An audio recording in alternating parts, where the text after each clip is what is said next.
ವೇದವ್ಯಾಸ ದೇವರ ಪ್ರಾದುರ್ಭಾವ ಮತ್ತು ಅವರ ಮಕ್ಕಳಾಗಿ ಜನಿಸಿದಂತಹ ಶುಕಮುನಿಗಳ ಜನ್ಮ ವೃತ್ತಾಂತ ಎರಡನ್ನ ನಿರೂಪಿಸಿದ್ದೇವೆ. ವೇದವ್ಯಾಸ ದೇವರು ಶುಕಾಚಾರ್ಯರನ್ನ ಮಕ್ಕಳನ್ನಾಗಿ ಪಡೆದಂತೆ ಅನೇಕ ಜನ ಮುನಿಗಳನ್ನು ಶಿಷ್ಯರನ್ನಾಗಿ ಪಡೆದಿದ್ದರು.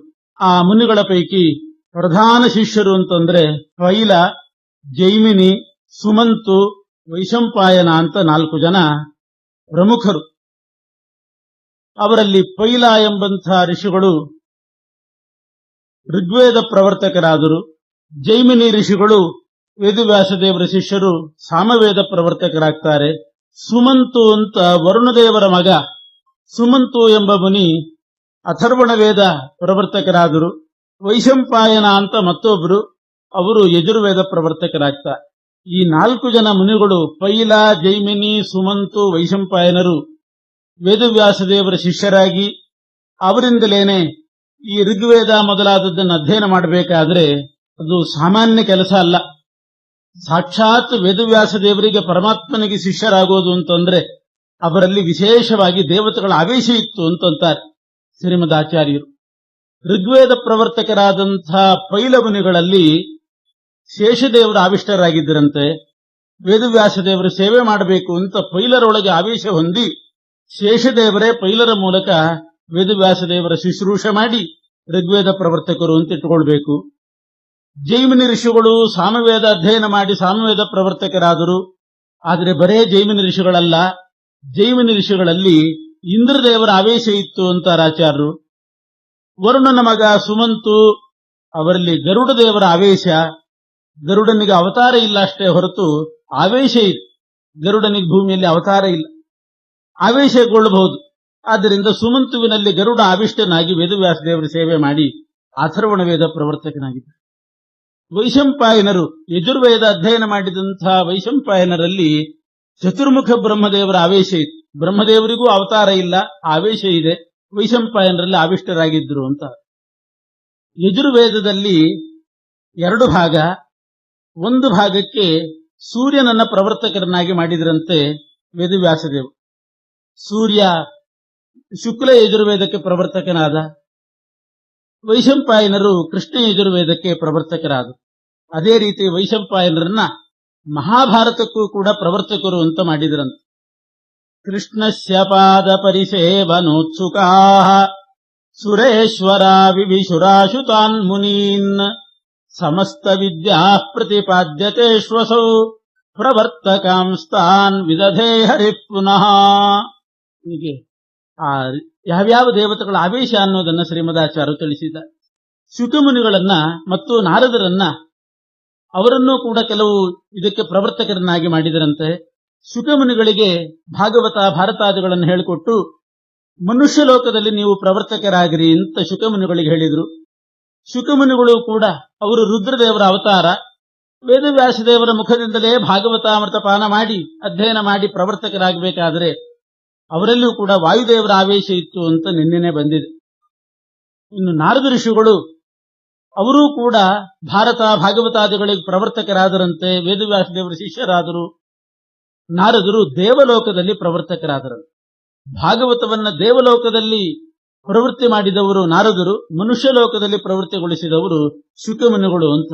ಇಷ್ಟೆಲ್ಲ ಆದಮೇಲೆ ವೇದವ್ಯಾಸದೇವರು ತಮ್ಮ ಹರ್ಷೋದ್ರೇಕದಿಂದ ರೋಮಾಂಚಗೊಂಡು ಆ ರೋಮಾಂಚದಿಂದ ರೋಮಹರ್ಷಣ ಅಂತ ಒಬ್ಬರನ್ನು ಸೃಷ್ಟಿ ಮಾಡಿದ್ರಂತೆ. ಆದಿಶತ್ ಸಸರ್ಜೇ ಸೋಥ ರೋಮಾಂಚಾದ್ ರೋಮಹರ್ಷಣಂ.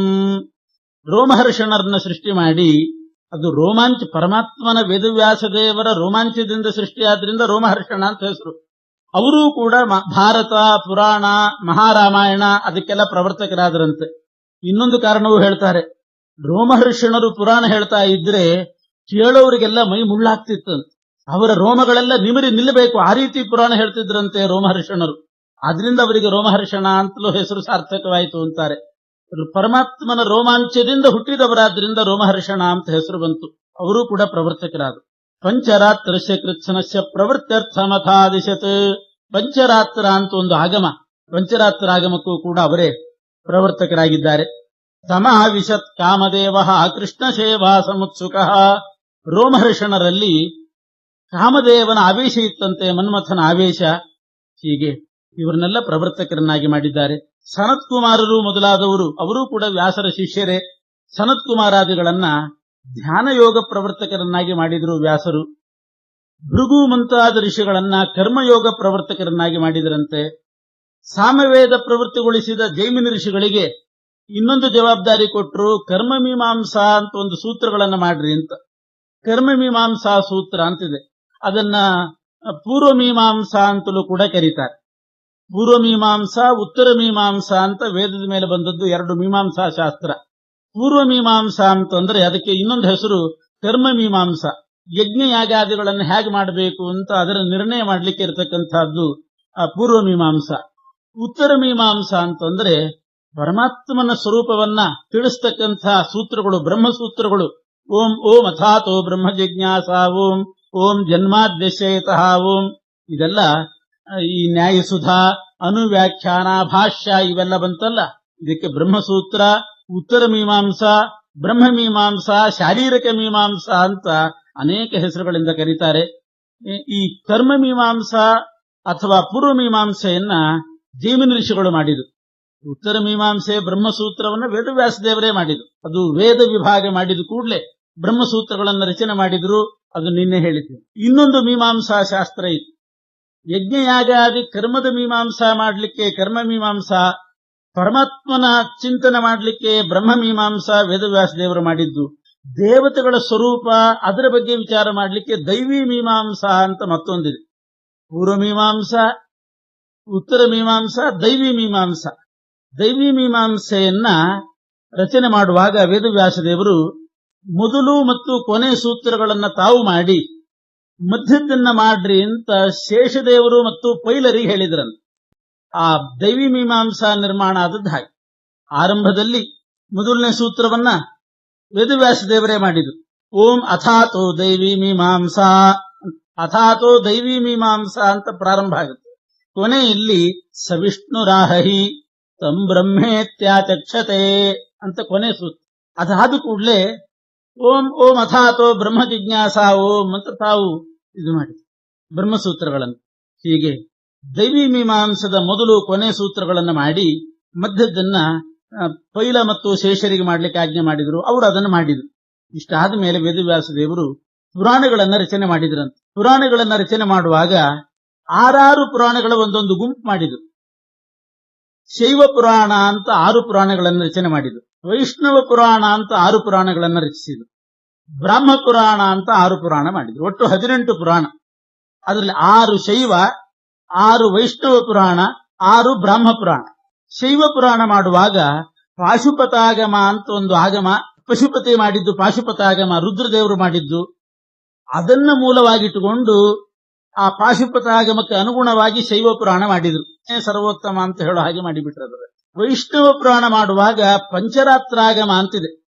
ಪಂಚರಾತ್ರಾಗಮ ಪಂಚರಾತ್ರಾಯಣ ಸ್ವಯಂ, ಮೂಲರೂಪಿಯಾದ ಶ್ರೀಮನ್ನಾರಾಯಣನೇ ಮಾಡಿದ್ದು ಪಂಚರಾತ್ರಾಗಮ.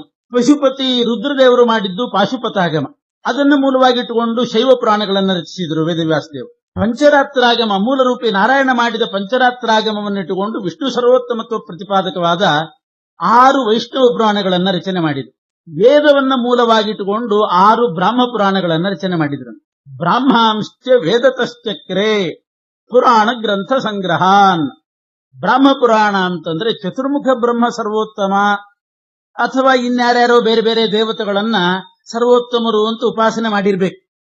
ಆ ರೀತಿ ಬ್ರಹ್ಮ ಇತರ ದೇವತೆಗಳನ್ನ ಸರ್ವೋತ್ಕೃಷ್ಟ ಅಂತ ಪ್ರತಿಪಾದನೆ ಮಾಡುವ ಪುರಾಣಗಳಿಗೆ ಬ್ರಾಹ್ಮ ಪುರಾಣ ಅಂತ ಕರೀತಾರೆ. ಅದನ್ನು ವೇದದಿಂದ ಮಾಡಿದ್ರಂತ. ವೇದದಿಂದ ಮಾಡಿದ್ರು ಅಂತಂದ್ರೆ ಅರ್ಥ ವೇದದ ಮೇಲ್ನೋಟದ ಅರ್ಥ ಇಟ್ಟುಕೊಂಡು ಮಾಡಿದ್ರಂತ. ವೇದ ಮೇಲ್ನೋಟಕ್ಕೆ ಏನ್ ಹೇಳ್ತದೆ ಅಂತಂದ್ರೆ ಪರ್ಜನ್ಯ ಸೂಕ್ತ ಪರ್ಜನ್ಯನನ್ನ ಪ್ರತಿಪಾದನೆ ಮಾಡ್ತದೆ, ಅಗ್ನಿ ಸೂಕ್ತ ಅಗ್ನಿದೇವರನ್ನು ಹೇಳ್ತದೆ, ವರುಣ ಸೂಕ್ತ ವರುಣದೇವರನ್ನು ಹೇಳ್ತದೆ. ಹೀಗೆ ವೇದದ ಮೇಲ್ನೋಟಕ್ಕೆ ನೋಡಿದಾಗ ಇದು ವೈಶ್ವಾನರ ಸೂಕ್ತ, ಇದು ಅಗ್ನಿ ಸೂಕ್ತ, ಇದು ವರುಣ ಸೂಕ್ತ, ಇದು ಪರ್ಜನ್ಯ ಸೂಕ್ತ, ಇದು ವಸುಗಳ ಸೂಕ್ತ ಅಂತ ಕಾಣ್ತದೆ. ಆದ್ರೆ ನಿಜವಾಗಿಯೂ ವೇದೈಶ್ಚ ಸರ್ವೈರಹಮೇವ ವೇದ್ಯ. ಮೇಲ್ನೋಟಕ್ಕೆ ಬೇರೆ ಬೇರೆ ದೇವತೆಗಳನ್ನ ಪ್ರತಿಪಾದನೆ ಮಾಡಿದ್ರು, ಒಳಹೊಕ್ಕು ನೋಡಿದ್ರೆ ಎಲ್ಲ ವೇದಗಳು ವಿಷ್ಣುವನ್ನೇ ಪ್ರತಿಪಾದನೆ ಮಾಡಿ. ಆದ್ರಿಂದ ಬ್ರಾಹ್ಮಾಂಶ್ಚ ವೇದತಶ್ಚಕ್ರೆ ಅಂದ್ರೆ ಇತರ ದೇವತೆಗಳನ್ನ ಪ್ರತಿಪಾದನೆ ಮಾಡುವ ಬ್ರಹ್ಮ ಪುರಾಣ 6 ರಚನೆ ಮಾಡಿದ್ರು. ವೇದದ ಮೇಲ್ನೋಟದ ಅರ್ಥ, ಅಪಾತ ಅರ್ಥ ಅಂತಾರೆ, ಮೇಲ್ನೋಟದ ಅರ್ಥವನ್ನಿಟ್ಟುಕೊಂಡು ಬ್ರಹ್ಮ ಪುರಾಣಗಳನ್ನ ಮಾಡಿದ್ರಂತೆ. ಒಟ್ಟು 18 ಪುರಾಣಗಳನ್ನ ರಚನೆ ಮಾಡಿದ್ರು. ಅದರಲ್ಲಿ ವೈಷ್ಣವ ಪುರಾಣ ವಿಷ್ಣು ಸರ್ವೋತ್ತಮತ್ವ ಪ್ರತಿಪಾದಕ. ಉಳಿದದ್ದನ್ನೆಲ್ಲ ವಿಷ್ಣು ಪರವಾಗಿ ಅರ್ಥ ಮಾಡ್ಲಿಕ್ಕೆ ಬರ್ತದೆ. ಮೇಲ್ನೋಟಕ್ಕೆ ನೋಡಿದಾಗ ಶೈವ ಪುರಾಣಗಳು ಶಿವನ ಮಹತ್ವವನ್ನು ಹೇಳ್ತದೆ, ಬ್ರಾಹ್ಮ ಪುರಾಣಗಳನ್ನು ನೋಡಿದಾಗ ಬೇರೆ ಬೇರೆ ದೇವತೆಗಳ ಮಹತ್ವ ಹೇಳ್ತದೆ, ವೈಷ್ಣವ ಪುರಾಣ ಮಾತ್ರ ವಿಷ್ಣು ಮಹತ್ವ ಹೇಳ್ತದೆ. ಒಳನೋಟಕ್ಕೆ ಆಳಕ್ಕೆ ಇಳಿದ್ರೆ ಎಲ್ಲಾ ಪುರಾಣಗಳು ವಿಷ್ಣು ಮಹತ್ವವನ್ನೇ ಹೇಳ್ತಕ್ಕಂಥ. ಈಗ ವೇದವ್ಯಾಸ ದೇವರು 18 ಪುರಾಣ ಮಾಡಿದ್ದಾರೆ. ಆ 18 ಪುರಾಣಗಳು ಯಾವುದು ಅನ್ನೋದನ್ನ ಹಿಂದಿನವರು ಒಂದು ಸಣ್ಣ ಶ್ಲೋಕದಲ್ಲಿ ಸಂಗ್ರಹ ಮಾಡಿಕೊಡ್ತಾರೆ. ಮದ್ವಯಂ ಮದ್ವಯಂ ಭದ್ವಯಂಚೈವ ಬ್ರತ್ರಯಂ ವ ಚತುಷ್ಟಯಂ ಅನಾಪ ಲಿಂ ಗ ಕೂಸ್ಕಾನಿ ಪುರಾಣಾನಿ ಪ್ರಚಕ್ಷತೆ. 18 ಪುರಾಣ ಯಾವುದು ಅಂದ್ರೆ ಮದ್ವಯಂ, ಮದಿಂದ ಪ್ರಾರಂಭ ಆಗುವ, ಮಕಾರದಿಂದ ಪ್ರಾರಂಭ ಆಗುವ ಪುರಾಣ 2. ಮದ್ವಯಂ ಯಾವುದು? ಮತ್ಸ್ಯ ಪುರಾಣ, ಮಾರ್ಕಂಡೇಯ ಪುರಾಣ ಅಂತ 2 ಪುರಾಣ. ಭದ್ವಯಂ, ಭದಿಂದ ಪ್ರಾರಂಭ ಆಗುವ ಪುರಾಣ 2. ಭಾಗವತ, ಭವಿಷ್ಯೋತ್ತರ ಪುರಾಣ ಅಂತ 2, ಅದು ಭದಿಂದ ಪ್ರಾರಂಭ ಆಗ. ಮದ್ವಯಂ ಭದ್ವಯಂಚೈವ 4. ಬ್ರತ್ರಯಂ, ಬ್ರದಿಂದ ಪ್ರಾರಂಭ ಆಗುವ 3 ಪುರಾಣಗಳು. ಬ್ರಾಹ್ಮ ಪುರಾಣ, ಬ್ರಹ್ಮವೈವರ್ತ ಪುರಾಣ, ಬ್ರಹ್ಮಾಂಡ ಪುರಾಣ ಅಂತ 3. ಬ್ರತ್ರಯಂ ವ ಚತುಷ್ಟಯಂ, ವದಿಂದ ಪ್ರಾರಂಭ ಆಗುವ ಪುರಾಣ 4. ವಾಮನ ಪುರಾಣ, ವಾಯು ಪುರಾಣ, ವಿಷ್ಣು ಪುರಾಣ, ವರಾಹ ಪುರಾಣ ಅಂತ 4. ವ ಚತುಷ್ಟಯಂ, ಇನ್ನು ಅನಾಪಲಿಂಗ ಕೂಸ್ಕಾನಿ.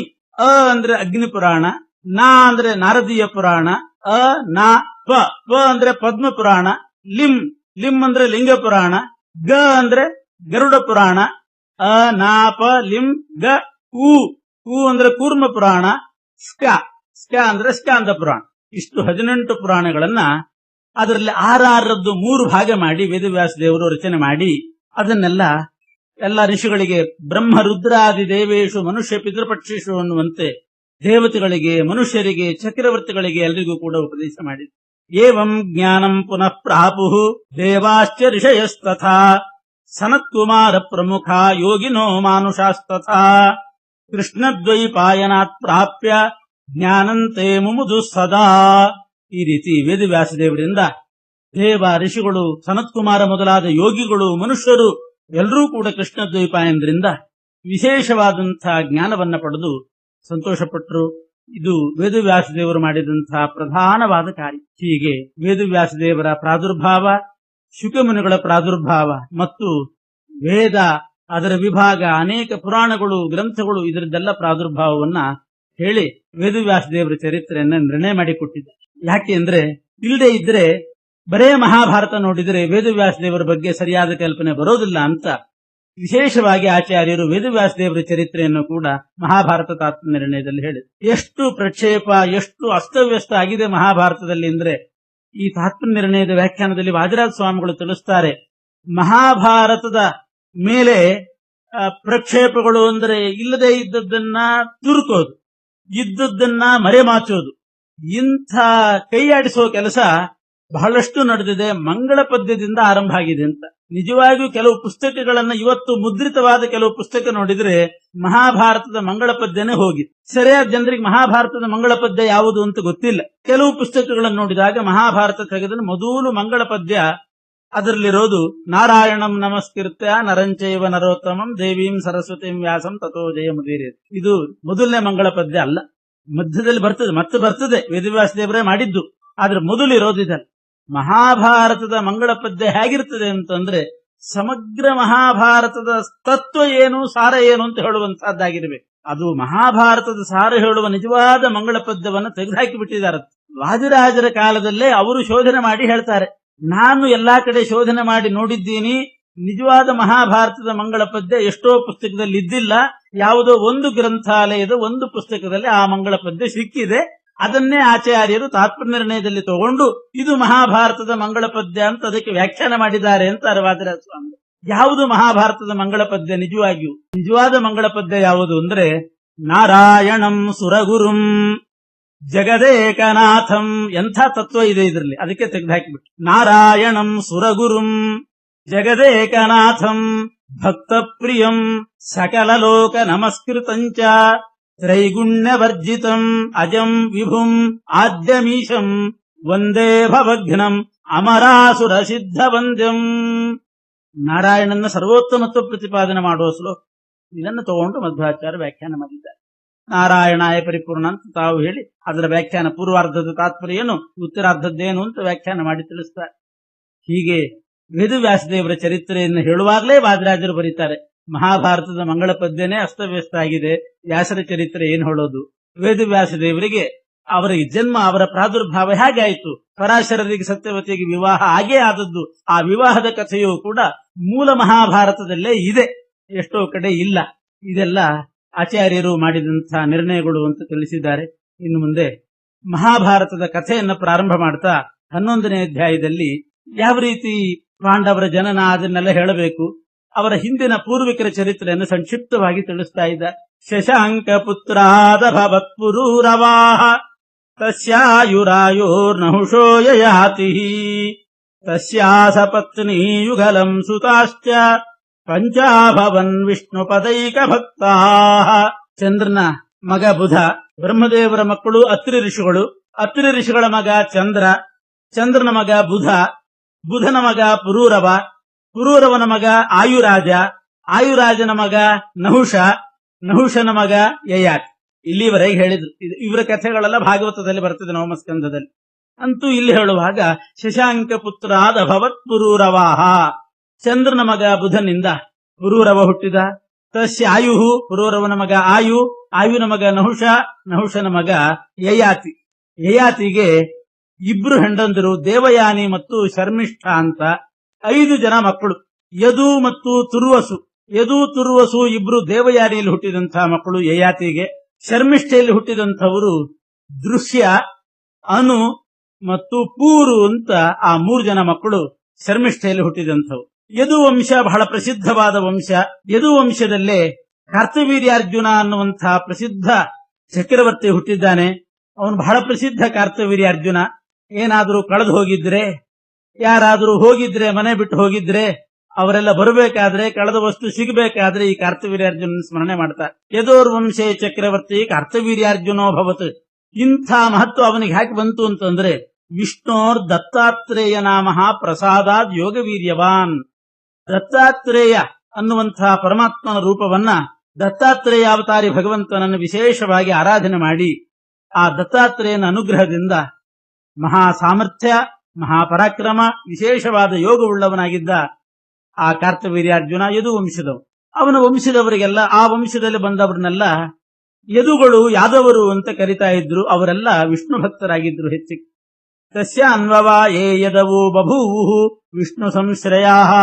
ಯಯಾತಿಯ ಮತ್ತೊಬ್ಬ ಮಗ ಬೂರು. ಈ ಪೂರ್ವವಂಶದಲ್ಲಿ ಬಂದವರೇ ಪಾಂಡವರು. ಬೂರೋರ್ವಂಶೇತು ಭರತಃ ಚಕ್ರವರ್ತಿ ಹರಿಪ್ರಿಯ.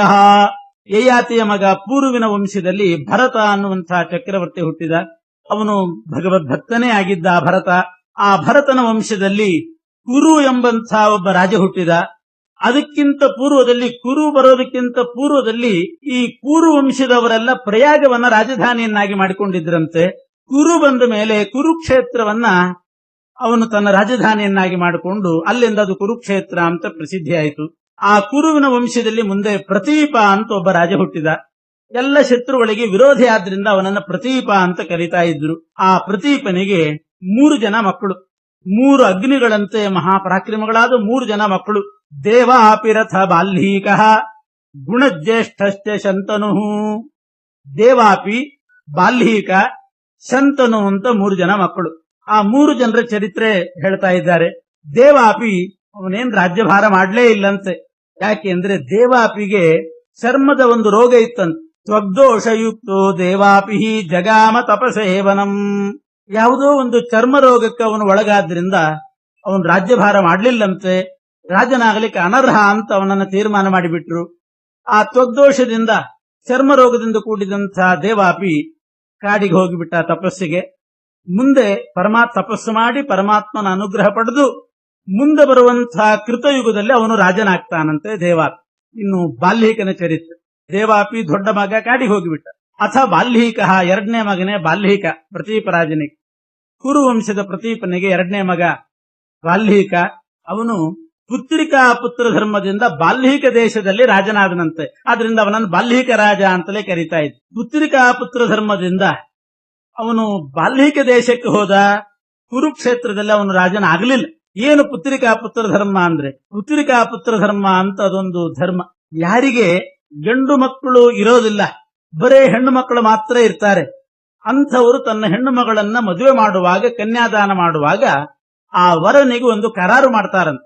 ನಾನ್ ನಿನಗೆ ಕನ್ಯಾದಾನ ಮಾಡ್ತೀನಿ, ಈ ನನ್ನ ಮಗಳಲ್ಲಿ ಹುಟ್ಟಿದಂಥ ಗಂಡು ಮಗುವನ್ನ ನನ್ನ ಮಗ ಅಂತ ಮಾಡಿ ನನಗೊಪ್ಪಿಸ್ಬೇಕು, ನೀನಿಟ್ಟುಕೊಳ್ಳೋ ಹಾಗಿಲ್ಲ, ನನಗೊಪ್ಪಿಸ್ಬೇಕು. ಇದಕ್ಕೆ ಪುತ್ರಿಕಾ ಪುತ್ರ ಧರ್ಮ ಅಂತ. ಪುತ್ರಿಕಾ ಅಂದ್ರೆ ಹೆಣ್ಣು ಮಗಳು. ಹೆಣ್ಣು ಮಗಳ ಮಗನನ್ನ, ದೌಹಿತ್ರನನ್ನ ತನ್ನ ಮಗ ಅಂತ ಸ್ವೀಕಾರ ಮಾಡ್ತಕ್ಕಂಥ ಒಂದು ಧರ್ಮ. ಪ್ರತೀಪರಾಜನಿಗೆ ಆ ಬಾಲ್ಹೀಕ ದೇಶದ ರಾಜ ಕನ್ಯಾದಾನ ಮಾಡುವಾಗ ಆ ನಿರ್ಬಂಧ ಮಾಡಿದ್ನಂತೆ. ಈ ನನ್ನ ಮಗಳಲ್ಲಿ ಹುಟ್ಟತಕ್ಕಂಥ ಮಗನನ್ನು ನನಗೆ ಕೊಡಬೇಕು ಅಂತ. ಆದ್ರಿಂದ ಬಾಲ್ಹೀಕ ದೇಶದ ರಾಜನ ಮಗನಾಗಿ ಹೋಗಿಬಿಟ್ಟ ಈ ಬಾಲ್ಹೀಕ ಅನ್ನುವಂತಹ ಮಗ ಪ್ರತೀಪರಾಜನ ಮಗ. ಅವನು ಬಾಲ್ಹೀಕದಲ್ಲಿ ಅವನು ಆ ದೇಶದಲ್ಲಿ ರಾಜನಾದ. ಯಾರ ಆ ಬಾಲ್ಹೀಕ ಅನ್ನುವ ಮಗ? ಪ್ರತೀಪನ ಮಗ. ಹಿರಣ್ಯಕಶಿಪೋ ಪುತ್ರ ಪ್ರಹ್ಲಾದೋ ಭಗವತ್ ಪ್ರಿಯ. ದೇವಾಪಿ ಕಾಡಿಗೆ ಹೋದ ಬಾಲ್ಹೀಕ ರಾಜ, ಬಾಲ್ಹೀಕ ದೇಶದಲ್ಲಿ ರಾಜನಾದ ಪುತ್ರಿಕಾ ಪುತ್ರ ಧರ್ಮದಿಂದ. ಆ ಬಾಲ್ಹೀಕ ಯಾರು ಅಂತಂದ್ರೆ, ದ್ವಾಪರ ಯುಗದಲ್ಲಿ ಬಾಲ್ಹೀಕನಾಗಿ ಹುಟ್ಟಿದ್ದ, ಪೂರ್ವದಲ್ಲಿ ಕೃತಯುಗದಲ್ಲಿ ಪ್ರಹ್ಲಾದ್. ಹಿರಣ್ಯಕಶಿಪುವಿನ ಮಗನಾಗಿರತಕ್ಕಂಥ ಭಗವತ್ ಪ್ರಿಯನಾದ ಪ್ರಹ್ಲಾದನೇ ವಾಯುನಾಚ ಸಮಾವಿಷ್ಟ, ವಾಯುದೇವರ ವಿಶೇಷ ಆವೇಶ ಪಾತ್ರನಾಗಿರತಕ್ಕಂಥ ಪ್ರಹ್ಲಾದನೇ ಬಾಲ್ಹೀಕನಾಗಿ ಹುಟ್ಟಿದ್ನಂತೆ. ಮಹಾಬಲ ಸಮನ್ವಿತ. ಬಾಲ್ಹೀಕನಿಗೆ ಅಷ್ಟು ಬಲ ಇತ್ತಂತೆ. ವಾಯುದೇವರ ಆವೇಶ ಇದ್ದದ್ರಿಂದ ಮಹಾಬಲ ಸಮನ್ವಿತನಾಗಿದ್ದ ಆ ಬಾಲ್ಹೀಕ ಹುಟ್ಟುವಾಗ ಪ್ರಹ್ಲಾದನೇ ಬಾಲ್ಹೀಕ, ವಾಯುದೇವರ ಆವೇಶ ಇತ್ತು. ಬಾಲ್ಹೀಕನಾಗಿ ಹುಟ್ಟುವಾಗ ಒಂದು ಚಮತ್ಕಾರ ನಡೀತಂತೆ. ಏನೈವ ಜಾಯಮಾನೇನ ತರಸಾ ಭೂರ್ವಿದಾರಿತ.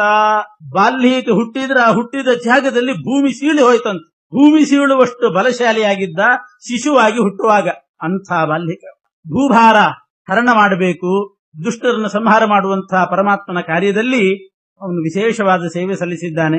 ಮುಂದೆ ಬಾಲ್ಹೀಕದಲ್ಲೇ ರಾಜನಾದ. ಆ ಬಾಲ್ಹೀಕ ರಾಜನಿಗೆ ಸೋಮದತ್ತ ಅನ್ನುವಂತಹ ಮಗ. ಸೋಮದತ್ತನಿಗೆ 3 ಜನ ಮಕ್ಕಳು, ಭೂರಿ, ಭೂರಿಶ್ರವ, ಶಲ ಅಂತ 3 ಜನ ಮಕ್ಕಳು. ಆ ಸೋಮದತ್ತನ ಮಗ ಭೂರಿಶ್ರವನನ್ನೇ ದುರ್ಯೋಧನ ಉಲ್ಲೇಖ ಮಾಡ್ತಾನೆ. ನಮ್ ಕಡೆ ಇರತಕ್ಕಂತಹ ವೀರರು ಅಂತ ಹೇಳುವಾಗ ಸೌಮದತ್ತಿಸ್ತಥೈವಚ, ಸೋಮದತ್ತನ ಮಗ ಭೂರಿಶ್ರವ ಇವರೆಲ್ಲ ನಮ್ಮ ಕಡೆ ಇದ್ದಾರೆ ಅಂತ ದುರ್ಯೋಧನ ಉಲ್ಲೇಖ ಮಾಡ್ತಾನೆ. ಭಗವದ್ಗೀತೆಯಲ್ಲಿ ಅವನ ಹೆಸರು ಬರ್ತದೆ. ಹೀಗೆ ಆ ಕುರುವಂಶದಲ್ಲಿ, ಪೂರ್ವವಂಶದಲ್ಲಿ ಭರತ, ಅದೇ ವಂಶದಲ್ಲಿ ಕುರು, ಅವನ ವಂಶದಲ್ಲಿ ಪ್ರತೀಪ, ಪ್ರತೀಪನ ದೇವಾಪಿ ಅನ್ನೋ ಮಗ ಬಾಲ್ಹೀಕ, ಅವನ ವಂಶದಲ್ಲಿ ಬಂದವರನ್ನೆಲ್ಲ ಹೇಳಿದ್ರು. 3ನೇವನನ್ನು ಹೇಳುವಾಗಲೇ ಆಚಾರ್ಯ ಹೇಳಿದ್ದಾರೆ, ಗುಣಜ್ಯೇಷ್ಠಶ್ಚ ಶಂತನು. ಪ್ರತೀಪರಾಜನ 3ನೇ ಮಗ ಗುಣಜ್ಯೇಷ್ಠನಾಗಿರತಕ್ಕಂಥ ಶಂತನು. ಶಂತನು ಯಾರು? ಬಾಲ್ಹೀಕ, ಪ್ರಹ್ಲಾದರಾಜರೇ ಬಾಲ್ಹೀಕನಾಗಿ ಹುಟ್ಟಿದ್ದು. ದೇವಾಪಿ ಅವನು ಕಾಡಿಗೆ ಹೋದ ಅಂತ ಹೆಚ್ಚಿಗೆ ಹೇಳಲಿಲ್ಲ. ಶಂತನುವನ್ನು ಹೇಳುವಾಗ ಆ ಯಾರು ಶಂತನು? ಪೂರ್ವದಲ್ಲಿ ವರುಣ ಯಾಕೆ ಶಂತನುವಾಗಿ ಹುಟ್ಟಿದ್ದ ಅಂತ ಶಂತನುವಿನ ಚರಿತ್ರೆಯನ್ನು ಹೇಳ್ತಾರೆ. ವರುಣದೇವರೇ ಶಾಪಗ್ರಸ್ತರಾಗಿ ಚತುರ್ಮುಖ ಬ್ರಹ್ಮದೇವರಿಂದ ಶಾಪ ಪಡ್ಕೊಂಡು ಶಂತನುವಾಗಿ ಹುಟ್ಟಿದ್ರು. ಒಮ್ಮೆ ಪೂರ್ವ ಸಮುದ್ರ ತೀರಕ್ಕೆ ಹೋಗಿದ್ರಂತೆ ಚತುರ್ಮುಖ ಬ್ರಹ್ಮದೇವರು. ಪೂರ್ವ ಸಮುದ್ರ ತೀರದಲ್ಲಿ ಧ್ಯಾನಮಗ್ನರಾಗಿ ಕೂತಿದ್ದಾರೆ. ಪೂರ್ವ ಸಮುದ್ರ ತೀರ ಅಂದ್ರೆ ಆ ಪೂರ್ವ ಸಮುದ್ರಕ್ಕೆ ಗಂಗಾ ನದಿ ಸೇರುವ ಜಾಗ, ಗಂಗಾಸಾಗರ ಸಂಗಮ. ಗಂಗಾ ನದಿ ಹೋಗಿ ಸೇರೋದೇ ಪೂರ್ವ ಸಮುದ್ರಕ್ಕೆ. ಆ ಪೂರ್ವ ಸಮುದ್ರದಲ್ಲಿ ಗಂಗಾ ನದಿ ಸೇರುವ ಜಾಗ ತಪಸ್ಸಿ ಕೂತಿದ್ದಾರೆ, ಧ್ಯಾನಮಗ್ನರಾಗಿದ್ರು. ಅದು ಪರ್ವಕಾಲ ಬೇರೆ, ಹುಣ್ಣಿಮೆ ದಿವಸ ಸಮುದ್ರ ಉಕ್ತದೆ, ಗಂಗಾ ಬೇರೆ ಸೇರ್ತಾ ಇದ್ದಾಳೆ. ಗಂಗೆ ಬಂದು ಸೇರಿದಾಗ ಆ ಸಮುದ್ರ ಉಕ್ಕಿ ಬಂತಂತೆ. ಉಕ್ಕಿ ಅಲೆ ಬಂದು ಒಂದು ಹನಿ ಬ್ರಹ್ಮದೇವರ ಮೇಲೆ ಬಿತ್ತಂತೆ. ಅವಾಕ್ಷಿಪತ್ತಸ್ಯ ತನೌ ನಿಜೋದ ಬಿಂದುಂ ಶಶಾಪೈ ನಮಥಾಬ್ಜಯೋನಿ. ಇಷ್ಟಕ್ಕೆ ಬ್ರಹ್ಮದೇವರು ಶಾಪ ಹಾಕಿದರಂತೆ ವರುಣದೇವರಿಗೆ, ನನ್ನ ಮೇಲೆ ನೀರು ಸಿಡಿಸಿದ್ದೆ, ಆದ್ರಿಂದ ಅದು ಏನು ಗಂಗಾದೇವಿ ಬಂದು ಸೇರಿದ್ದಾಳೆ ಅಂತ ಭಾರಿ ಸಂತೋಷದಿಂದ ಉಕ್ಕಿ ಯಾರಿದ್ದಾರೆ ಏನು ಅಂತ ನೋಡದೆ ನನ್ನ ಮೇಲೆ ನೀರು ಸಿಡಿಸಿಬಿಟ್ಟಿ. ಅದಕ್ಕೆ ನಾನು ನಿನಗೆ ಶಾಪ ಕೊಡ್ತಾ ಇದ್ದೀನಿ, ನೀನು ಮನುಷ್ಯರಲ್ಲಿ ಹುಟ್ಟು ಅಂತ ಶಾಪ ಕೊಡು. ಮಹಾಭಿಷೇಕ್ ಅನ್ನುವಂಥ ರಾಜನಾಗಿ ಮನುಷ್ಯರಲ್ಲಿ ಹುಟ್ಟು. ಅದಾದ ಮೇಲೆ ಆ ಜನ್ಮ ಮುಗಿದ ಮೇಲೆ ಮತ್ತೆ ಪುನಃ ನೀನು ಇನ್ನೊಂದು ಸಲವೂ ಮನುಷ್ಯನಾಗಿ ಹುಟ್ಟಬೇಕು. ಆವಾಗ ಶಂತನು ಅಂತ ನಿನಗೆ ಹೆಸರಿರ್ತದೆ. 2 ಬಾರಿ ಹುಟ್ಟು, ಮಹಾಭಿಷಕ್ಕಾಗಿ ಒಮ್ಮೆ, ಮತ್ತೆ ಶಂತನುವಾಗಿ ಇನ್ನೊಂದ್ಸಲ ಹುಟ್ಟು ಅಂತ ಬ್ರಹ್ಮದೇವರು ಶಾಪ ಕೊಟ್ಟ. ಅದರಿಂದ ಇನ್ನೊಬ್ಬರಿಗೆ ಮಡಿಯಲ್ಲಿದ್ದವರಿಗೆ ನೀರು ಸಿಡಿಸುವಾಗ ಸ್ವಲ್ಪ ಯೋಚನೆ ಮಾಡಬೇಕು. ಬ್ರಹ್ಮದೇವರು ಕೂತಾಗ ಈ ನೀರು ಬಿದ್ದದ್ದಕ್ಕೆ ಮೈ ಮೇಲೆ ಇಂಥ ಶಾಪ ಕೊಟ್ಟರು. ಬ್ರಹ್ಮದೇವರು ಈ ರೀತಿ ಶಾಪ ಕೊಟ್ಟರಂತೆ. ಇದು ದೊಡ್ಡ ಶಾಪವೇ, ಬಹಳ ದೊಡ್ಡ ಅಪರಾಧ. ದೇವತೆಗಳಿಗೆ ದೇವಾನಾಂ ನಿರಯೋ ನಾಸ್ತಿ, ದೇವತೆಗಳಿಗೆ ಅಪರಾಧ ಮಾಡಿದರೆ ನರಕ ಇಲ್ಲಂತ. ಎಂಥ ಅಪರಾಧ ಮಾಡಿದ್ರು ನರಕ ಇಲ್ಲ ದೇವತೆಗಳಿಗೆ. ನರಕದ ಬದಲಿಗೆ ಅವರಿಗೆ ಕೊಡೋ ಶಿಕ್ಷೆ ಏನು ಅಂತಂದ್ರೆ ಮನುಷ್ಯ ಯೋನಿಯಲ್ಲಿ ಹುಟ್ಟು ಅಂತಂದ್ರೆ ಅದು ನರಕ ಇದ್ದ ಹಾಗೆ. ದೇವಾನಾಂ ನಿರಯೋ ನಾಸ್ತಿ, ಮನುಷ್ಯ ಯೋನಿಯಲ್ಲಿ ಹುಟ್ಟಿ ಬಿಡ್ರಿ ಅಂತ ಶಾಪ ಕೊಟ್ಟುಬಿಟ್ಟ. ಅದು 2 ಸಲ ಹುಟ್ಟು. ಶಂತನು ಅಂತ ಹೆಸರು ಯಾಕೆ ಬಂತು ಅಂತಂದ್ರೆ ಶ್ರೀಮದಾಚಾರ್ಯ ಹೇಳ್ತಾರೆ, ನಾನು ಹೇಳಿದ ಮೇಲೆ ನೀನು ಶಾಂತ ಆಗಬೇಕು ಮತ್ತು ಕೃಷನಾಗಬೇಕು. ಈ ರೀತಿ ಉಕ್ಕಬಾರದು. ಕೃಷನಾಗು, ತನು ಅಂದ್ರೆ ಕೃಷ, ಶಾಂತನಾಗು ಮತ್ತು ತನು ಆಗು. ತನು ಅಂದ್ರೆ ಕೃಷನಾಗು ಅಂತ ಹೇಳಿ ಶಂತನು ಆಗು ಅಂತಂದ್ರಲ್ಲಿ. ಆ ಶಾಂತ ತನು ಅನ್ನೋದು ಹೋಗಿ ಬರ್ತಾ ಬರ್ತಾ ಶಂತನು ಅಂತ ಆಗಿಬಿಟ್ಟು ನಿಜವಾಗೂ ಮಹಾಭಿಷಕ್ಕಾಗಿ ಹುಟ್ಟಿ ಆಮೇಲೆ ಶಾಂತ ತನುವಾಗಿ ಹುಟ್ಟಿದ್ರಿಂದ ಶಂತನು ಅಂತ ಹೆಸರು ಬಂತು. ಆಯ್ತು, ಆ ಬ್ರಹ್ಮದೇವರ ಶಾಪದ ಪ್ರಕಾರ ವರುಣದೇವರು ಮಹಾಭಿಷಕ್ಕಾಗಿ ಹುಟ್ಟಿದ್ರು. ಆ ಜನ್ಮ ಮುಗಿಸಿದ್ರು.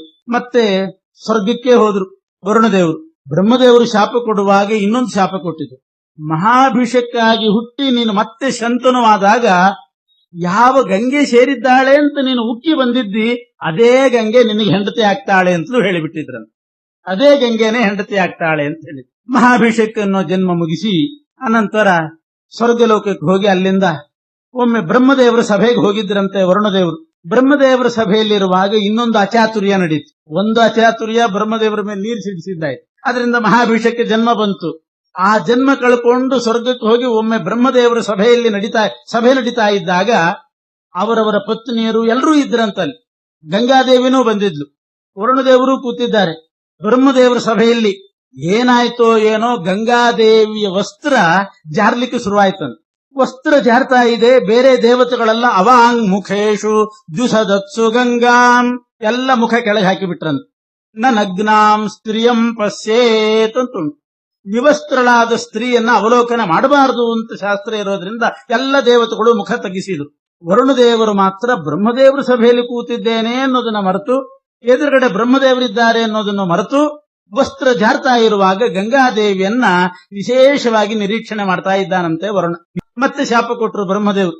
ವರುಣ, ಸಭಾ ಮರ್ಯಾದೆ ಇಲ್ಲದೇನೆ ದೊಡ್ಡ ಸಭೆಯಲ್ಲಿ ನನ್ನ ಸಭೆಯಲ್ಲಿ ಹೇಗೆ ನಡ್ಕೊಳ್ಬೇಕು ಅನ್ನುವಂಥ ಆ ಮರ್ಯಾದೆ ಇಲ್ಲದೇನೆ ಆ ಮರ್ಯಾದೆಯನ್ನು ಮೀರಿ ವರ್ತಿಸ್ತಿದ್ದೆ. ಆದ್ದರಿಂದ ಪುನಃ ಶಾಪ ಕೊಡ್ತಾ ಇದ್ದೀನಿ, ನೀನು ಮತ್ತೆ ಭೂಮಿಯಲ್ಲಿ ರಾಜನಾಗಿ ಹುಟ್ಟು ಅಂತ. ಒಟ್ಟಾಗಿತ್ತು ಮೊದಲೇ ಮಹಾಭಿಷೇಕನ್ನು ರಾಜನಾಗಿ ಹುಟ್ಟಿ ಮತ್ತೆ ಇನ್ನೊಂದ್ಸಲ ಶಂತನವಾಗಿ ಹುಟ್ಟು ಅಂತ ಕೊಟ್ಟಿದ್ರು. ಇವನೇನ್ ಅಂದ್ಕೊಂಡಿದ್ದ ವರುಣ, ಮಹಾಭಿಷೇಕಂತನ್ನುವ ಒಂದು ಜನ್ಮ ಕಳೆದು ಮತ್ತೊಂದಿಷ್ಟು ದಿವಸಗಳ ಕಾಲ ಸ್ವರ್ಗದಲ್ಲಿದ್ದು ಎಂದೋ ಒಂದ್ಸಲ ಕಾಲಾಂತರದಲ್ಲಿ ಹುಟ್ಟಿದ್ರಾಯ್ತು ಅಂತ ಅಂದ್ಕೊಂಡಿದ್ದು. ಆದ್ರೆ ಈ ಅಚಾತುರ್ಯ ನಡೀತಲ್ಲ. ಬ್ರಹ್ಮದೇವರ ಎದುರುಗಡೆ ವಸ್ತ್ರ ಜಾರ್ತಾ ಇರುವಾಗ ಗಂಗಾ ನದಿಯನ್ನು ವಿಶೇಷವಾಗಿ ನೋಡಿದ್ರಿಂದ ಬ್ರಹ್ಮದೇವರು ಶಾಪ ಕೊಟ್ಟರಂತೆ, ನಾನು ಮೊದಲೇ ಕೊಟ್ಟಿದ್ದೆ, 2ನೇ ಸಲವೂ ನೀನು ಮನುಷ್ಯ ಯೋನಿಯಲ್ಲಿ ಹುಟ್ಟಬೇಕು ಅಂತ, ಅದು ಕೂಡ್ಲೇ ಹುಟ್ಟಿಬಿಡು ಅಂತಂದ್ರು. ಅದೇ ಶಾಪ ಕೊಟ್ಟು, ಅದಕ್ಕೆ ವಿಳಂಬ ಬೇಡ, ಕೂಡ್ಲೆ ನೀನು ಮನುಷ್ಯನಾಗಿ ಹುಟ್ಟಿಬಿಡ್ಬೇಕು ಅಂತ ಆ ಶಾಪವನ್ನ ಬೇಗ ನಡೆಸು ಅಂತ ಪುನಃ ಶಾಪ ಕೊಟ್ಟರು. ಆ ಶಾಪದಿಂದ ವರುಣದೇವರು ಶಂತನವಾಗಿ ಹುಟ್ಟಬೇಕಾಯಿತು. ಆದ್ರಿಂದಲೇನೆ ಕೂಡ್ಲೆ ಮಹಾಭಿಷೇಕಾಗಿ ಸ್ವರ್ಗಕ್ಕೆ ಹೋದ್ರು ಮತ್ತು ಕೂಡ್ಲೆ ಪ್ರತೀಪರಾಜನ ಮಗನಾಗಿ ಶಂತನವಾಗಿ ಹುಟ್ಟಿದ್ರು. ಹೀಗೆ ವರುಣದೇವರು ಶಂತನವಾಗಿ ಹುಟ್ಟಿದ ಕ್ರಮ ಹೀಗಾಯ್ತು. ಬ್ರಹ್ಮದೇವರು ಹೇಳಿದ್ರು, ಆ ಶಂತನವಾಗಿ ಹುಟ್ಟಿದಾಗಲೂ ಗಂಗಾದೇವಿ ನಿನ್ನ ಪತ್ನಿ ಆಗ್ತಾಳೆ ಅಂತ. ಅದು ಹೇಗೆ? ದೇವತಾ ಸ್ವರೂಪದಿಂದಲೇ ಗಂಗಾದೇವಿ ಪತ್ನಿ ಆಗಿದ್ದ. ವರುಣದೇವರು ಮಾತ್ರ ದೇವತಾ ಶರೀರ ಬಿಟ್ಟು ಮನುಷ್ಯ ದೇಹವನ್ನ ಪಡ್ಕೊಂಡು ಮನುಷ್ಯ ಯೋನಿಯಲ್ಲಿ ಹುಟ್ಟಿದ್ದಾರೆ ಶಂತನವಾಗಿ. ಗಂಗಾದೇವಿ ದೇವತಾ ಸ್ವರೂಪದಿಂದಲೇ ಬಂದು ಶಂತನುವಿನ ಹೆಂಡತಿ ಆಗಿದ್ದಾಳೆ. ಇದೊಂದು ವಿಶೇಷ. ದೇವತೆಗಳು ಭೂಮಿಗೆ ಬರ್ತಾರೆ, ಅವರವರ ಹೆಂಡಂದ್ರು ಬರ್ತಾರೆ, ಆದ್ರೆ ಇಬ್ರು ಮನುಷ್ಯ ದೇಹ ಪಡೆದು ಪತಿಪತ್ನಿಯರಾಗೋದುಂಟು. ವರುಣ ದೇವತಾ ಶರೀರ ಬಿಟ್ಟು ಮನುಷ್ಯ ಶರೀರ ಪಡ್ಕೊಂಡು ಹುಟ್ಟಿದ. ಗಂಗಾದೇವಿ ಮಾತ್ರ ದೇವತಾ ಶರೀರದಿಂದಲೇ ಶಂತನುವಿನ ಹೆಂಡತಿ ಆದ. ಇದು ಬಹಳ ವಿಶೇಷ. ಯಾಕೆ ಹೀಗಾಯ್ತು ಅಂತ ಅದರ ಹಿನ್ನೆಲೆ ಹೇಳ್ತಾ ಇದ್ದಾರೆ. ಅದು ಭೀಷ್ಮರ ಚರಿತ್ರೆ ಪ್ರಾರಂಭ ಆಗ್ತದೆ. ಗಂಗೆ ಮೂಲ ರೂಪದಿಂದ ಬಂದು ಈ ಶಂತನುವನ್ನ ಮದುವೆ ಮಾಡಿಕೊಳ್ಳಿಕ್ಕೆ ಕಾರಣ ಏನು ಅಂತಂದ್ರೆ, ದೇವತೆಗಳಲ್ಲಿ ವಸುಗಣ ಅಂತ ಒಂದು ಗಣ ಇದೆ. 8 ಜನರ ಗುಂಪದು. ಅದರಲ್ಲಿ 8ನೇ ವಸು, ಕೊನೆಯ ವಸು ಏನಿದ್ದಾನೆ ಅವನಿಗೆ ದ್ಯು ಅಂತ ಹೆಸರು. ಅಥಾಷ್ಟಮೋ ವಸುರಾಸೀತ್ ದ್ಯುನಾಮ. ದ್ಯು ಒಂದೇ ಅಕ್ಷರದ ಹೆಸರು. ಹೆಂಗ್ ಕಲಿತಿದ್ರು ಬಹಳ ಕಷ್ಟ. ದ್ಯು ಅಂತ ಒಂದೇ ಹೆಸರು, ಒಂದೇ ಅಕ್ಷರದ ಹೆಸರು. ದ್ಯು ಅನ್ನುವಂಥ 8ನೇ ವಸು ಒಬ್ಬ ಇದ್ದ. ಆ ದ್ಯು ನಾಮಕ ವಸುವಿಗೆ ಒಬ್ಳು ಹೆಂಡತಿ, ಅವಳ ಹೆಸರು ವರಾಂಗಿ ಅಂತ. ದ್ಯು 8ನೇ ವಸು, ಆ ವಸುವಿನ ಹೆಂಡತಿ ವರಾಂಗಿ. ಆ ವರಾಂಗಿಗೊಬ್ಳು ಗೆಳತಿ, ಅವಳಿಗೊಬ್ಳು ಸ್ನೇಹಿತೆ ಇದ್ದಂತೆ ಗೆಳತಿ, ಅವಳ ಹೆಸರು ಕೂಡ ವರಾಂಗಿನೇ. ಸುವಿಂದ ಅನ್ನೋ ರಾಜನ ಹೆಂಡತಿ ಅವಳು. ಸುವಿಂದ ನಾಮಕ ರಾಜನ ಹೆಂಡತಿ ವರಾಂಗಿ. ಈ ದ್ಯು ಅನ್ನೋ ವಸುವಿನ ಹೆಂಡತಿ ವರಾಂಗಿಗೆ ಗೆಳತಿ. ಏಕನಾಮ ಸದಾ ಪ್ರೀತಿ ಅಂತಾರಲ್ಲ, ಹಂಗಾಗಿ ಸುವಿಂದನ ಹೆಂಡತಿನೋ ವರಾಂಗಿ, ದ್ಯುನಾಮಕ ವಸುವಿನ ಹೆಂಡತಿನೋ ವರಾಂಗಿ, ಅವರಿಬ್ಬರಿಗೆ ಬಹಳ ಪ್ರೀತಿ. ಏನಾಯ್ತು, ಒಮ್ಮೆ ಆ ಸುವಿಂದನ ಹೆಂಡತಿ ವರಾಂಗಿ ಈ ವಸುವಿನ ಹೆಂಡತಿ ವರಾಂಗಿ ಹತ್ತಿರ ಕೇಳ್ಕೊಂಡಂತೆ, ವಸಿಷ್ಠ ಋಷಿಗಳ ಹತ್ತಿರ ಒಂದು ಒಳ್ಳೆ ಹಸು ಇತ್ತು, ನಂದಿನಿ ಅಂತ ಅದರ ಹೆಸರು. ಸುರಭಿ ಎನ್ನುವಂಥ ಮೂಲ ಹಸುವಿನ ಮಗು ಅಂತೆ ಅದು. ಆ ನಂದಿನಿ ಅಂತ ಅಪೂರ್ವವಾದ ಹಸು. ಎಂಥ ಅಪೂರ್ವತೆ ಅಂದ್ರೆ, ಆ ನಂದಿನಿ ಎನ್ನುವ ಹಸುವಿನ ಹಾಲು ಕುಡಿತಾ ಇದ್ರೆ 10,000 ವರ್ಷ ಯೌವನ ಇರ್ತದಂತೆ. 10,000 ವರ್ಷದವರೆಗೆ ತರುಣರಾಗೇ ಬಾಳಬಹುದು, ಯುವಕರಾಗೇ ಇರಬಹುದು. ಅಂಥ ಹಾಲು ಕೊಡ್ತಿತ್ತಂತೆ ಆ ನಂದಿನಿ ಹಸು. ಅಮೃತಂ ಸ್ರವಂತೀಂ ಅಂತಾರೆ. ಜರಾಪಹಾಂ ನಂದಿನಿ ನಾಮಧೇಯಾಂ ಆಚಾರಂದ್ರು. ತಸ್ಯಾ ಜರಾ ಮೃತಿ ವಿಧ್ವಂಸ ಹೇತೋ ವಸಿಷ್ಠಧೇನುಂ ಸ್ವಮೃತಂ ಚರಂತೀಂ. ಅಮೃತವನ್ನೇ ಕೊಡ್ತಿತ್ತಂತ, ಅಮೃತದಂಥ ಹಾಲು. ಜರಾಪಹಾಂ, ಆ ಹಾಲು ಕುಡಿದ್ರೆ ಜರ ಬರ್ತಿದ್ದಿಲ್ಲ, ಮುಪ್ಪೇ ಬರ್ತಿದ್ದಿಲ್ಲ. 10,000 ವರ್ಷ ತಾರುಣ್ಯದಿಂದಿರಬಹುದು. ಅಂಥ ಹಾಲು ಕೊಡುವ ಹಸು ನಂದಿನಿ ಅಂತ ವಸಿಷ್ಠ ಋಷಿಗಳ ಹತ್ತಿರ ಇತ್ತದು. ಈ ಸುವಿಂದನ ಹೆಂಡತಿ ವರಾಂಗಿ ಅದನ್ನು ಬಯಸಿದ್ಲಂತೆ. ಆದ್ರೆ ಹ್ಯಾಕ್ ತರೋದು? ದ್ಯುನಾಮಕ ವಸುವಿನ ಹೆಂಡತಿ ವರಾಂಗಿ ಹತ್ರ ಹೇಳಿದ್ಲಂತೆ, ಒಳ್ಳೆ ಹಾಲು ಕೊಡುವಂತ ಹಸು ಅದು ನನಗ್ ಬೇಕಾಗಿದೆ ಅಂದ್ಲು. ಬೇಕಾಗಿದೆ ಅಂದ್ರೆ ಹೇಗೆ ಸಿಗ್ತದೆ? ಈ ವರಾಂಗಿ ಹತ್ರ ಗಂಡ ದ್ಯು ಅನ್ನೋ ವಸುವಿಗೆ ಹೇಳಿ ಆ ಹಸುವನ್ನು ತರಿಸಿಕೊಡು ಅಂತ ಕೇಳಿ. ಈ ವರಾಂಗಿ ಪಾಪ ಅವಳ ಮೇಲಿನ ಪ್ರೀತಿಯಿಂದ ಆಗ್ಲಿ ಅಂತ ಒಪ್ಪಿಕೊಂಡು ಗಂಡನ ಹತ್ರ ಹೇಳಿದ್ಲು, ಏನ್ರಿ ನನ್ನ ಗೆಳತಿಗೆ ವರಾಂಗಿ ಆ ಹಸು ಬೇಕಂತೆ, ಏನಾದ್ರೂ ಮಾಡಿ ತಂದು ಕೊಡ್ರಿ ಅಂತ.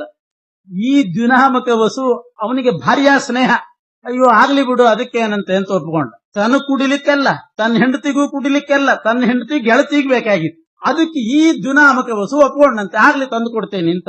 ಅಷ್ಟು ಸುಲಭದ ಕೆಲಸ ಅಲ್ಲ. ವಸಿಷ್ಠ ಋಷಿಗಳ ಹತ್ರ ಹೋಗಿ ಆ ಹಸು ಕದ್ದುಕೊಂಡು ಬರೋದು ಅಂದ್ರೆ ಸಾಮಾನ್ಯದ ಕೆಲಸ ಏನು? ಒಪ್ಕೊಂಡ, ಹೆಂಡತಿ ಮಾತಿಗೆ ಒಪ್ಕೊಂಡ. ಆಗ್ಲಿ ಅಂತ ಹೆಂಡತಿ ಕೇಳಿದ್ದಕ್ಕೆ ಒಪ್ಕೊಂಡ. ಅದರಷ್ಟು ಸುಲಭದ ಕೆಲಸ ಅಲ್ಲ. ಹೋಗಿ ತನ್ನ ಅಣ್ಣಂದ್ರನ್ನ ಕೇಳಿದಂತೆ, 7 ಮಂದಿ ವಸುಗಳನ್ನು ಕೇಳಿದ. ವಸಿಷ್ಠ ಋಷಿಗಳ ನಂದಿನಿ ಹಸು ತರಬೇಕಾಗಿದೆ, ಏನ್ ಮಾಡೋಣ, ನೀವೆಲ್ಲ ಸಹಾಯಕ್ಕೆ ಬರ್ರಿ ಅಂತ ಅವರನ್ನು ಕೇಳಿದ. ಅವರಿಗೆ ಭ್ರಾತೃ ಪ್ರೇಮ, ಇವನಿಗೆ ಭಾರ್ಯಾ ಪ್ರೇಮ, ಅವರಿಗೆ ಭ್ರಾತೃ ಪ್ರೇಮ. ಅಯ್ಯೋ ತಮ್ಮ ಕೇಳ್ತಿದ್ದಾನೆ, ಕೊನೆ ತಮ್ಮ ಅಂತ 7 ಮಂದಿ ವಸುಗಳು ಒಪ್ಕೊಂಡ್ರಂತೆ. ಆಯ್ತು ನಾನು ಬರ್ತೇನೆ ಸಹಾಯಕ್ಕೆ, ನಾವೆಲ್ಲ ಬರ್ತೀವಿ, ತಂದು ಬಿಡೋಣಂತೆ ಕದ್ದು. ಹೀಗೆ ಆ 7 ಮಂದಿ ಅಣ್ಣಂದ್ರು ವಸುಗಳನ್ನು ಸೇರಿಸಿಕೊಂಡು 8ನೇ ವಸು ದ್ಯುನಾಮಕ ವಸು ವಸಿಷ್ಠ ಋಷಿಗಳ ಆಶ್ರಮಕ್ಕೆ ಬಂದು ಆ ನಂದಿನಿ ಹಸುವನ್ನು ಕದೀತಾ ಇದ್ದ. ಆ ಹಾಲು ಮಾತ್ರ 10,000 ವರ್ಷ ತಾರಣ್ಯ ಕೊಡು. ಎಲ್ಲ ವಸುಗಳು ಸೇರಿ ಈ ಹಸುವನ್ನು ಕದಿಲಿಕ್ಕೆ ಬಂದು ವಸಿಷ್ಠ ಋಷಿಗಳು ಏನ್ ಮಾಡ್ತಾರೆ, ಹಸು ಕದಿಯುವಾಗಿ ಶಾಪ ಕೊಟ್ರಂತೆ ವಸಿಷ್ಠ ಋಷಿಗಳು. ಇಷ್ಟು ಜನ, ನೀವು 8 ಜನ ಬಂದು ನನ್ನನ್ನ ದಬ್ಬಾಳಿಕೆ ಮಾಡಿ ನನ್ನ ಹಸು ಕದ್ಕೊಂಡು ಹೋಗ್ತಾ ಇದ್ದೀರಿ, ಆದ್ರಿಂದ ನಾನು ಶಾಪ ಕೊಡ್ತೇನೆ ಅಂತ ಅವರು ಶಾಪ ಕೊಟ್ರು. ನೀವೆಲ್ಲ ಮನುಷ್ಯ ಯೋನಿಯಲ್ಲಿ ಹುಟ್ಟ್ರಿ ಅಂತ ಶಾಪ ಕೊಟ್ರು. ಮನುಷ್ಯ ಯೋನಿಯಲ್ಲಿ ಹುಟ್ಟಬೇಕು, ಮನುಷ್ಯ ಜನ್ಮ ನಿಮಗೆ ಬರಬೇಕು. ಅದರಲ್ಲಿ ದೊಡ್ಡ ತಪ್ಪು ಯಾರ್ದು? ದ್ಯುನಾಮಕ ವಸು ಎಂದು ಬಹಳ ದೊಡ್ಡ ತಪ್ಪು. ಅವನಿಗೆ ನೀವು ಸಹಾಯಕ್ಕೆ ಬಂದವರು, ಆದ್ದರಿಂದ ನೀವೆಲ್ಲ ಮನುಷ್ಯರಾಗಿ ಹುಟ್ಟ್ರಿ, ಕೂಡ್ಲೇ ಪುನಃ ದೇವತ್ವಕ್ಕೆ ಬರ್ರಿ. ಶಿಕ್ಷೆ ಕೊಡಬೇಕು, ನರಕೆ ಇಲ್ಲ. ಆದ್ರಿಂದ ಮನುಷ್ಯರಾಗಿ ಹುಟ್ಟ್ರಿ, ಕೂಡ್ಲೆ ಆ ದೇಹವನ್ನ ಪಡ್ಕೊಂಡು ನೀವು ಸ್ವರ್ಗಕ್ಕೆ ಬರ್ತೀರಿ. ಆ ನಿಮ್ಮನ್ನ ಸಹಾಯಕ್ಕೆ ಕರೆದಂತಹ 8ನೇ ವಸು ಇದ್ದಾನಲ್ಲ ದ್ಯುನಾಮಕ ವಸು, ನಿಮ್ಮೆಲ್ಲ ಪಡ್ಕೊಂಡು ಚಿರಕಾಲ ಮನುಷ್ಯ ದೇಹದಲ್ಲಿ ಇರ್ಬೇಕು. 7 ಮಂದಿ ಆಯುಷ್ಯ ಸೇರ್ಕೊಂಡು ಅವನಿಗೆ ಬಂತು 8ನೇ ವಸುವಿಗೆ. ನಿಮ್ಮೆಲ್ಲರ ಆಯುಷ್ಯವನ್ನ ಪಡ್ಕೊಂಡು ಬಹುಕಾಲ ಭೂಮಿಯಲ್ಲಿರಂತಾಗಬೇಕು. ಇಷ್ಟೇ ಅಲ್ಲ, ದನ ಕದ್ದದ್ದೊಂದು ತಪ್ಪು. ನಿಮ್ಮನ್ನೆಲ್ಲ ಸಹಾಯಕ್ಕೆ ಕರ್ಕೊಂಡ, ಆ ಹೆಂಡತಿ ಮಾತು ಬೇರೆ ಕೇಳಿದೆ. ಹೆಂಡತಿ ಮಾತು ಕೇಳಬಾರ್ದು ಅಂತಲ್ಲ, ಇಂಥ ಮಾತು ಕೇಳಬಾರ್ದು. ಕದಿರಿ ಅಂತ ಹೇಳಿದ್ರೆ ಕದ್ದು ಬಿಡೋದೆ. ಇದನ್ನು ಕೇಳಿದ್ದಕ್ಕೆ ಅವನಿಗೆ ಇನ್ನೂ ಶಾಪ ಕೊಡ್ತೀನಿ. ಮೃತ್ಯುಷ್ಟಕೋತ್ಥಾಮಪಿ ವೇದನಾಂ ಸಹ. ಎಲ್ಲರ ಆಯುಷ್ಯ ಪಡ್ಕೊಂಡು ಚಿರಕಾಲ ಅವನು ಭೂಮಿಯಲ್ಲಿರಬೇಕು. ಆವಾಗ ಭೂಮಿಯಲ್ಲಿ ಬಂದಾಗ ಅವನಿಗೆ ಮದುವೆ ಆಗಬಾರ್ದು, ಅವನಿಗೆ ಕನ್ಯೆನೇ ಸಿಗಬಾರ್ದು ಅಂತ ಶಾಪ ಕೊಟ್ರಂತ ವಸಿಷ್ಠ ಋಷಿಗಳು. ಯಾಕೆ ಅಂತಂದ್ರೆ ಮತ್ತೆಲ್ಲಾದ್ರೂ ಇಂಥ ಮಾತು ಕೇಳಿ ಇನ್ನೇನಾದ್ರೂ ಕದ್ದಾನು ಅಂತ. ಹೆಂಡತಿ ಮಾತು ಕೇಳಿದ್ನಲ್ಲ, ಅದಕ್ಕೋಸ್ಕರ ಅವನಿಗೆ ಅಲ್ಲಿ ಹೆಂಡತಿ ಸಿಗಬಾರದು, ಬ್ರಹ್ಮಚಾರಿಯಾಗಿ ಅಖಂಡ ಬ್ರಹ್ಮಚಾರಿಯಾಗಿ ಉಳಿಬೇಕು. ಅಷ್ಟು ದೀರ್ಘಕಾಲ ಬ್ರಹ್ಮಚಾರಿಯಾಗಿರ್ಬೇಕು, ಅದು ಇನ್ನೂ ಹಿಂಸೆ. ಬ್ರಹ್ಮಚಾರಿಯಾಗಿ ಬಹುದೀರ್ಘ ಕಾಲ ಬ್ರಹ್ಮಚಾರಿಯಾಗಿರ್ಬೇಕು. ಸಾಯುವಾಗ ಅವನಿಗೆ ಎಂಥ ವೇದನೆ ಆಗಬೇಕು ಅಂತಂದ್ರೆ, 8 ಸಲ ಗರ್ಭವಾಸ ಮಾಡಿದಾಗ ಎಷ್ಟು ದುಃಖ, 8 ಸಲ ಸಾಯುವಾಗ ಎಷ್ಟು ನರಳುತ್ತಾರೆ, ಅಷ್ಟು ದುಃಖ ಅವನಿಗೆ ಆಗಬೇಕು ಸಾಯುವ. ಇಷ್ಟು 8ನೇ ವಸುವಿಗೆ ವಸಿಷ್ಠ ಋಷಿಗಳು ಇಂಥ ಶಾಪ ಕೊಟ್ಟರು. ಗರ್ಭವಾಸ 8 ಬಾರಿ ಗರ್ಭವಾಸದ ದುಃಖ, 8 ಬಾರಿ ಮರಣಶೈಲಿಯಲ್ಲಿ ಬರುವಂತಹ ದುಃಖ, ಇದೆಲ್ಲ ಸಾಯುವಗಳಿಗೆ ಇಲ್ಲಿ ಆಗಬೇಕು. ಇಷ್ಟು ವೇದನೆ ಅನುಭವಿಸಬೇಕು ಮತ್ತು ಬಹುದೀರ್ಘ ಕಾಲ ಇರಬೇಕು, ಮದುವೆ ಇರಕೂಡದು.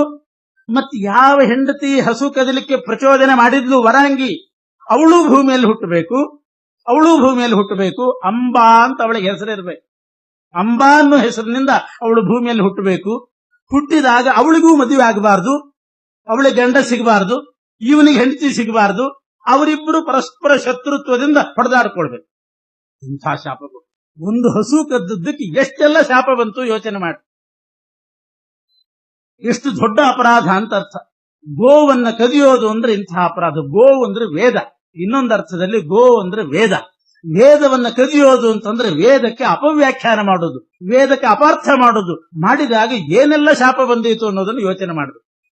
ಹೀಗೆ ನಂದಿನಿ ಅನ್ನತಕ್ಕಂಥ ವಿಶೇಷವಾದ ಅಮೃತದಂಥ ಹಾಲನ್ನು ಕೊಡ್ತಕ್ಕ ಆ ಹಸುವನ್ನ ಕದ್ರು ಇಂಥ ಶಾಪ ಬಂತು ಅಂತಂದ್ರೆ, ಅಮೃತತ್ವವನ್ನು ಕೊಡ್ತಕ್ಕಂಥ, ಮೋಕ್ಷವನ್ನು ಕೊಡ್ತಕ್ಕಂಥ ವೇದ ಅನ್ನುವಂಥ ಗೋವನ್ನ, ವೇದ ಎಂಬಂಥ ಹಸುವನ್ನ ಕದ್ರೆ ಅಪಾರ್ಥ ಮಾಡಿದ್ರೆ ಏನೆಲ್ಲ ಅನಾಹುತ ಆದೀತು ಅನ್ನೋದಕ್ಕೆ ಇದು ಸೂಚಕವಾಗಿದೆ. ಈ ರೀತಿ ಆ 8ನೇ ವಸು, ಜುನಾಮಕ ವಸುವಿಗೆ ಇಷ್ಟೆಲ್ಲ ಶಾಪ ಬಂತು.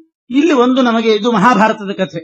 ಇಲ್ಲಿ ಬರ್ತಕ್ಕಂಥ ಸಮಸ್ಯೆ ಏನು, ಪ್ರಶ್ನೆ ಏನು ಅಂತಂದ್ರೆ, 8 ಮಂದಿ ವಸುಗಳು ಹಸು ಕದಿಲಿಕ್ಕೆ ಹೋಗಿದ್ದಾರೆ. ಅದರಲ್ಲಿ 8 ವಸುಗಳಲ್ಲಿ ಅಗ್ನಿ ಕೂಡ ಒಬ್ಬ ವಸುವೆ. ಅಗ್ನಿದೇವರಿದ್ದಾರಲ್ಲ ಅವರು ವಸುವೆ, ಅವರು ದನ ಕದಿಲಿಕ್ಕೆ ಹೋದವರೇ. ಆ ಅಗ್ನಿ ಎಷ್ಟನೇ ಕಕ್ಷೆ? ಅಗ್ನಿಯ ಕಕ್ಷೆ 15ನೇ ಕಕ್ಷೆ. ತಾರತಮ್ಯ ಕಕ್ಷೆಯಲ್ಲಿ 15ನೇ ಸ್ಥಾನದಲ್ಲಿ ಅಗ್ನಿ ಬರ್ತಾನೆ. ಶಾಪ ಕೊಟ್ಟಂಥವರು ವಸಿಷ್ಠ ಋಷಿಗಳು.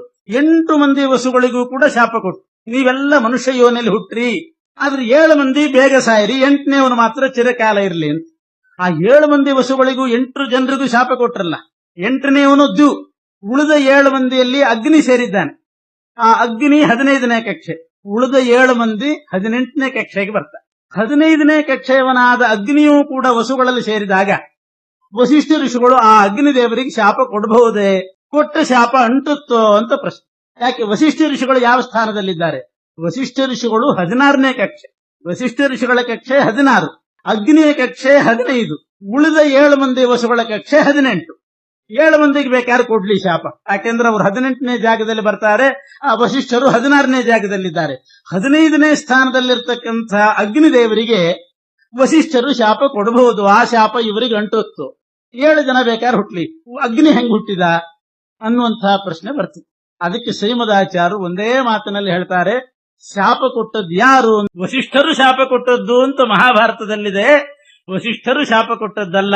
ಎಲ್ಲ ಗ್ರಂಥಗಳನ್ನು ವಿಚಾರ ಮಾಡಿ ಶ್ರೀಮದಾಚಾರ್ಯರು ಕೊಡೋ ನಿರ್ಣಯ, ವಸಿಷ್ಠ ಋಷಿಗಳಲ್ಲಿ ಬ್ರಹ್ಮದೇವರ ಆವೇಶ ಇತ್ತಂತೆ. ಆವಾಗ ಬ್ರಹ್ಮದೇವರ ಆವೇಶ ಇದೆ ಅಂತನ್ನೋದು ಈ ವಸುಗಳಿಗೆ ಗೊತ್ತಿಲ್ಲ. ಯಾರೋ ಒಬ್ಬ ಋಷಿಗಳು ವೈದಿಕ ಬ್ರಾಹ್ಮಣ ಅಂತ ತಿಳ್ಕೊಂಡ್ಬಿಟ್ರು, ಹೋದ್ರು ಹಸು ಕದಿಲಿ. ಬರೇ ವೈದಿಕ ಬ್ರಾಹ್ಮಣ ಆಗಿದ್ದಿಲ್ಲ. ವಸಿಷ್ಠ ಸಂಸ್ಥ ಕಮಲೋದ್ಭವ ಪ್ರಭು, ಚತುರ್ಮುಖ ಬ್ರಹ್ಮದೇವರ ಆವೇಶ ಇತ್ತು. ಆದ್ರಿಂದ ಆ ಬ್ರಹ್ಮದೇವರು ಶಾಪ ಕೊಟ್ರು ಅಂತಾರೆ ಶ್ರೀಮದಾಚಾರ್ಯ. ಅಗ್ನಿ ಇದ್ರೇನು ಯಾರಿದ್ರೇನು ಬ್ರಹ್ಮದೇವರು ಶಾಪ ಕೊಡ್ಲಿ. ಆದ್ರಿಂದ ಅಗ್ನಿ ವಸಿಷ್ಠರಿಗಿಂತ ದೊಡ್ಡವನೇ, ಆದರೂ ಕೂಡ ಬ್ರಹ್ಮದೇವರಿದ್ದರಿಂದ ಆ ಬ್ರಹ್ಮದೇವರೇ ಶಾಪ ಕೊಟ್ರು. ಅಧರ್ಮ ವೃತ್ತ ಪ್ರತಿಯಾತ ಮಾನುಷೀಂ, ನೀವು ಮನುಷ್ಯರಾಗಿ ಹುಟ್ಟಿಬಿಡ್ರಿ, ಕೂಡ್ಲೆ ಹುಟ್ಟ್ರಿ, ಆದ್ರೆ ನೀವು ಬನ್ನಿ, ಇದೆಲ್ಲ ಶಾಪ ಕೊಟ್ಟಿದ್ರು. ಆಮೇಲೆ ಗೊತ್ತಾಯ್ತು ಇವರಿಗೆ ಇಷ್ಟೆಲ್ಲ ಶಾಪ ಕೊಟ್ಟೋದು ನೋಡಿ. ಆಗ ಜ್ಞಾನೋದಯ ಆಯ್ತಂತೆ. ಓಹೋ, ವಸಿಷ್ಠರು ಮಾತ್ರ ಇದ್ದಾರೆ ಅಂತ ನಾವು ದನ ಕದಿಲಿಕ್ಕೆ ಬಂದ್ವಿ, ಇಲ್ಲಿ ವಸಿಷ್ಠರು ಮಾತ್ರ ಅಲ್ಲ, ಅವರೊಳಗೆ ಬ್ರಹ್ಮದೇವರ ಆವೇಶ ಇದೆ ಅನ್ನೋದು ಆಗ ಗೊತ್ತಾಯ್ತು. ಶಾಪ ಕೊಟ್ಟ ಮೇಲೆ ಗೊತ್ತಾಯ್ತು. ಆ ದನವನ್ನು ಬಿಟ್ರು, ನಂದಿನಿಯನ್ನ ಅಲ್ಲೇ ಬಿಟ್ರು. ಇವರೆಲ್ಲ 8 ಮಂದಿನೂ ಬಂದ್ರು. ಆದ್ರೆ ಬ್ರಹ್ಮದೇವರ ಶಾಪ ಬಂದೋಗಿತ್ತು. ಬ್ರಹ್ಮದೇವರ ಶಾಪ ಬಂದದ್ರಿಂದ ಏನ್ ಮಾಡಿದ್ರು, ಆ 8 ಜನ ವಸುಗಳು ಬಂದು ಗಂಗಾದೇವಿ ಹತ್ರ ಬಂದ್ರಂತೆ. ನೇರ ಗಂಗಾದೇವಿ ಹತ್ರ ಬರುವಾಗ ತೀರ್ಮಾನ ಮಾಡಿದ್ರು, ಮನುಷ್ಯರ ಮಧ್ಯದಲ್ಲಿ ನಾವು ಹುಟ್ಟಬೇಕಾಗಿದೆ, ಮನುಷ್ಯ ಜನ್ಮ ಪಡಿಬೇಕಾಗಿದೆ, ಆದ್ರೆ ಮನುಷ್ಯ ಸ್ತ್ರೀಯ ಗರ್ಭದಲ್ಲಿ ಮಾತ್ರ ನಾವು ವಾಸ ಮಾಡೋದು ಬೇಡ ಅಂದ್ಕೊಂಡ್ರೆ.